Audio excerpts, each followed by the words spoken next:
So many people nowadays are pursuing happiness. In fact, the pursuit of happiness has been one of the greatest pursuits. But what are we actually pursuing and what actually is happiness? Well, my name is Kalia, and in this video, we're going to break down happiness and ask the question, how can I be happy? The first question we want to ask is, what is happiness? Because happiness is this huge pursuit that people are chasing, and it's quite an external pursuit for most people. So most people are going after this thing called happiness, not really understanding what are they going after.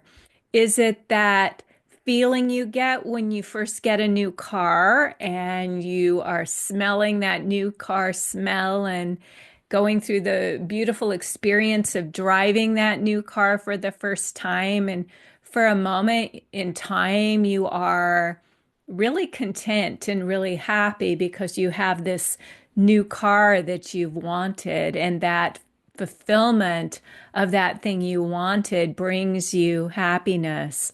But that happiness is fleeting, right? After the novelty wears off, it's just another car. You're not so excited about it. I remember moving to Sedona, Arizona, which was my dream. I always wanted to live in Sedona, the beautiful red rocks and the energy of the place. But once I moved to Sedona, I actually was there. After a while, I didn't really notice those things anymore. They didn't stand out for me. They became part of my daily experience. So moving to Sedona didn't bring me happiness. Maybe the first couple weeks it was exciting because it was new and I finally had achieved a goal. I finally got something that I wanted. And so I had this momentary happiness. So happiness can be very fleeting for a lot of people when it's externally focused. When we go after happiness with this idea that once I get this, then I will be happy. And that's the carrot of happiness, because once you do get that thing that you say you want to be happy, you have a fleeting moment of happiness, and then you're on to the next thing.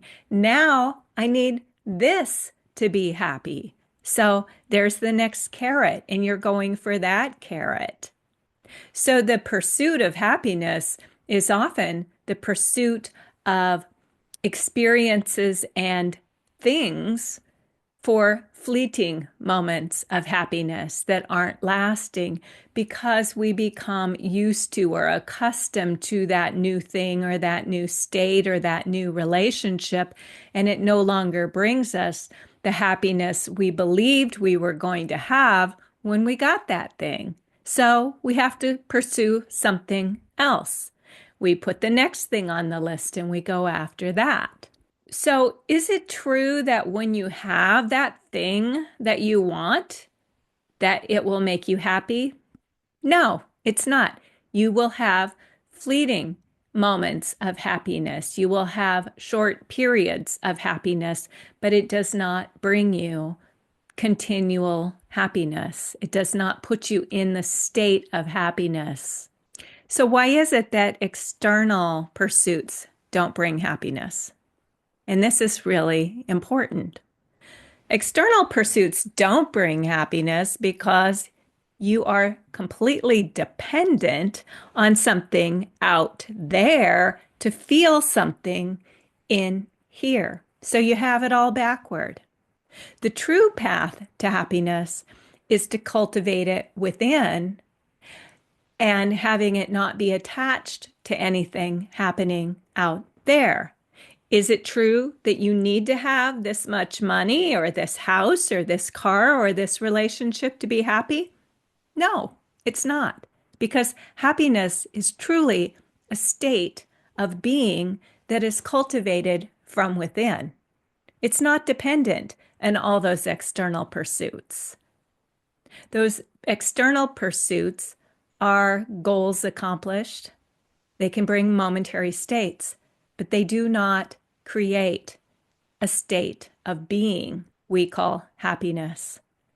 We can only achieve that state of being when we start looking for things that can bring us happy from within in the moment, such as when we start practicing gratitude, we start looking in our life for what we have already that we appreciate. So we're living in a state of appreciation for what we already have.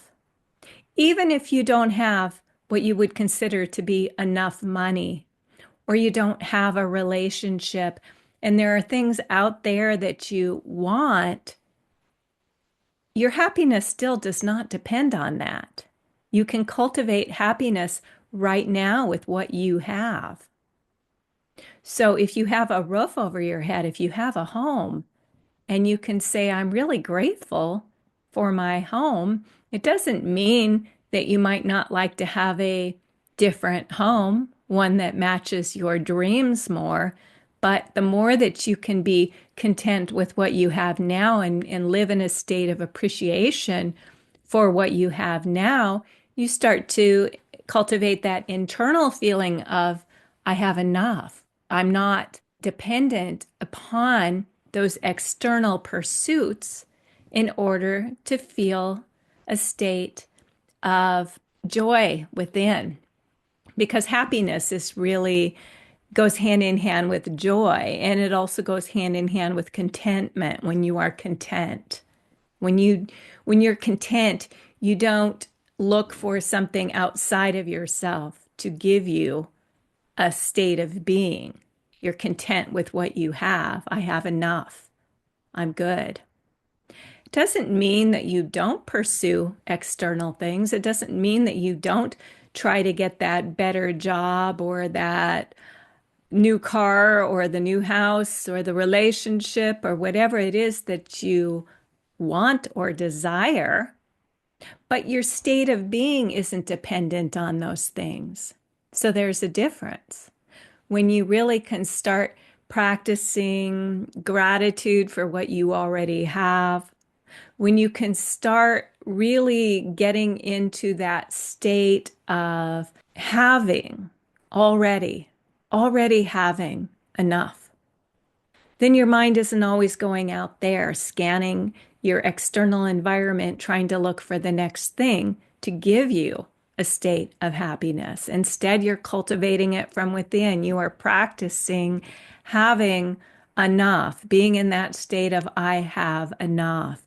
And the truth is, most Americans, not all, but most Americans do have enough. There are certain countries that are really poverty torn or war torn where people don't have anything.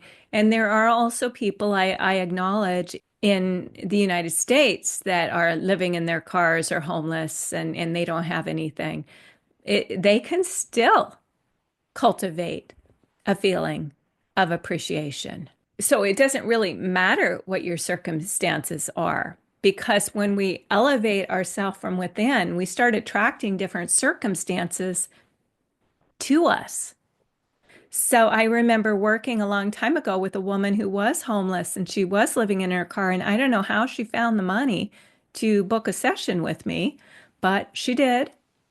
She had a series of unfortunate circumstances happen and found herself out on the streets and in her car, and she had a lot of things going wrong.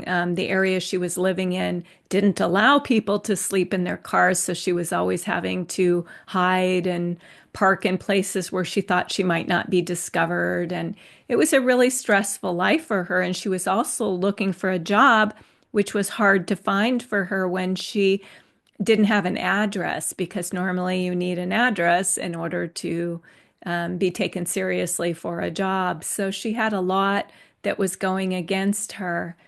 And yet she was in a state where she was willing to see another possibility for her life.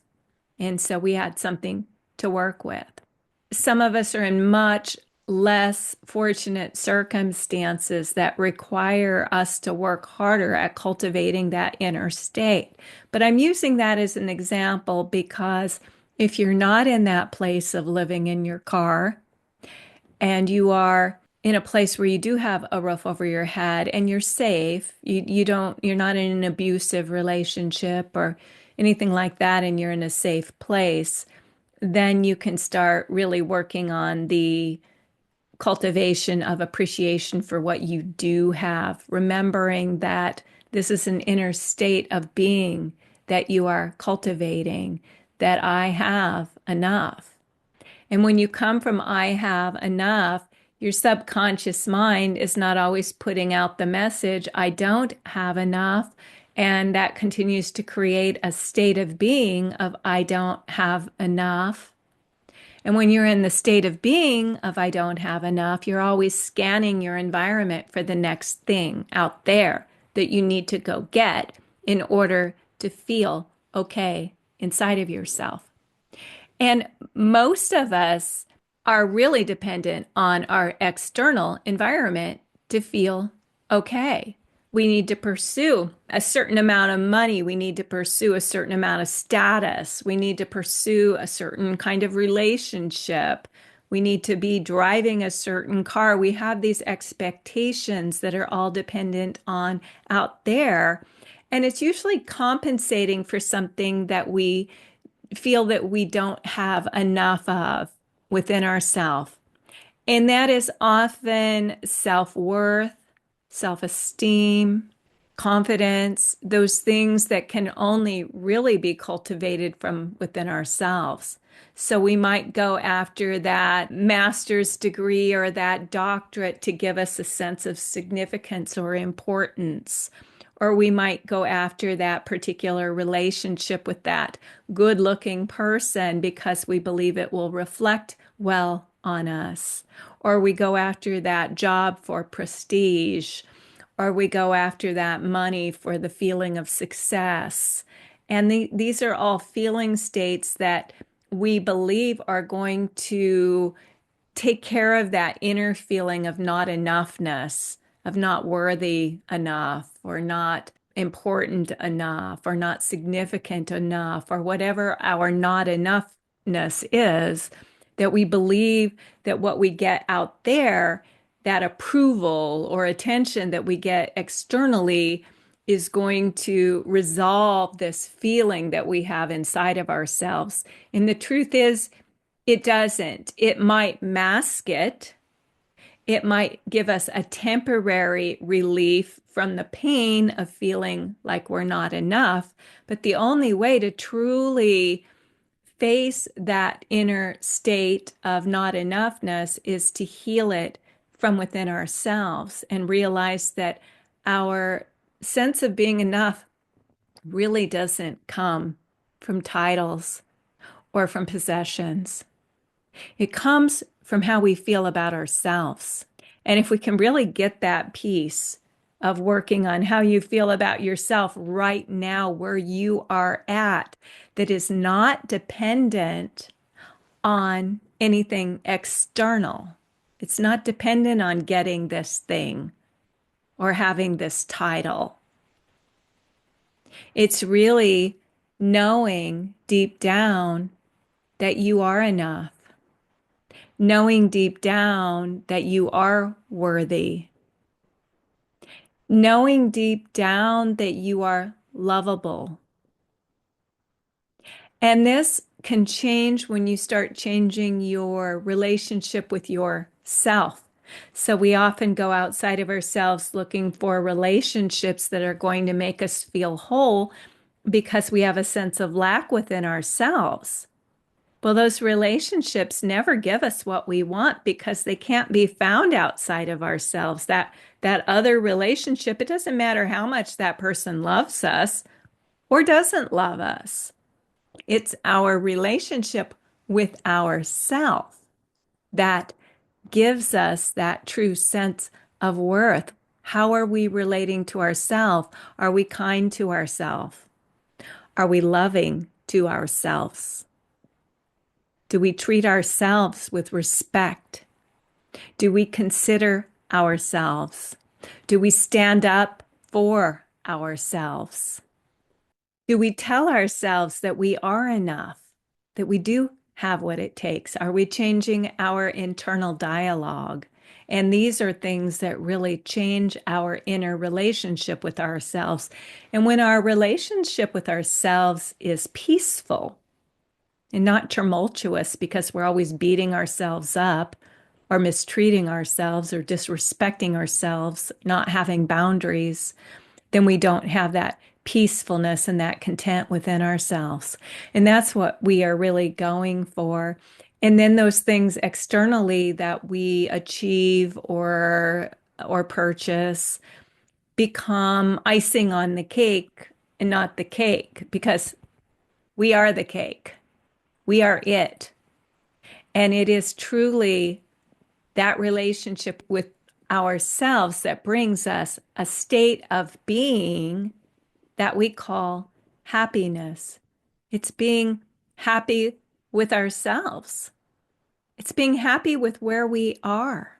It's about being happy with our current circumstances. And it doesn't mean that you don't desire something else. It doesn't mean that you don't desire a relationship, but that desire comes from a different place. It doesn't come from a need to have that external thing fill something that's lacking within yourself. Instead, it becomes an extension of that relationship that you have with yourself. But there's a deeper truth about happiness too, and that is we live in a world that is unpredictable. We don't know what's going to happen tomorrow or the next day.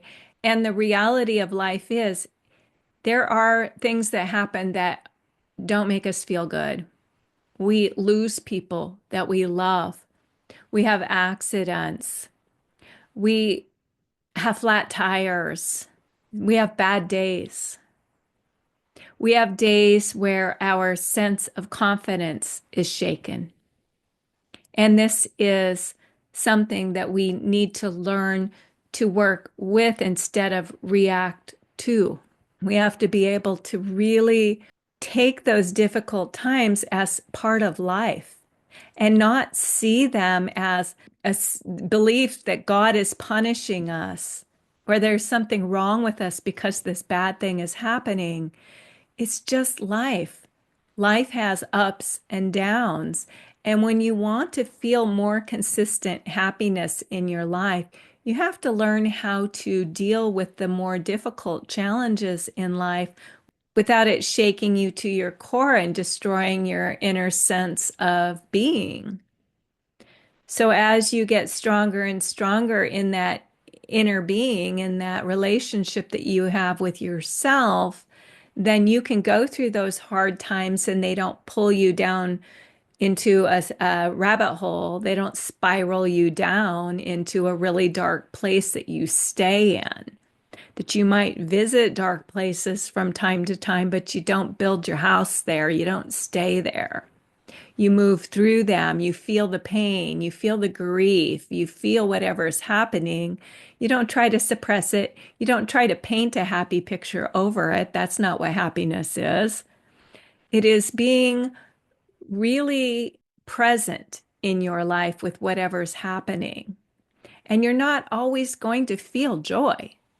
Sometimes you're going to feel sadness. Just like there's not always sunshine, sometimes there's rain and snow, and sometimes we have hurricanes, and sometimes we have tornadoes. We have to make room for those things in our life and not see them as some kind of personal punishment because they're not. So the more you can roll with the punches in life and still stay strong inside of yourself, the happier and more content you're going to be. So, what really brings happiness is that relationship with yourself, really cultivating a strong sense of self-worth, self-confidence, self-love, self-respect. And that gives you that inner strength that you need to feel good inside of yourself. so that you're not dependent on all those external things that don't really bring you happiness anyway. When you're always pursuing something outside of yourself, you become addicted to material possessions, to finding love, to all kinds of things that are external.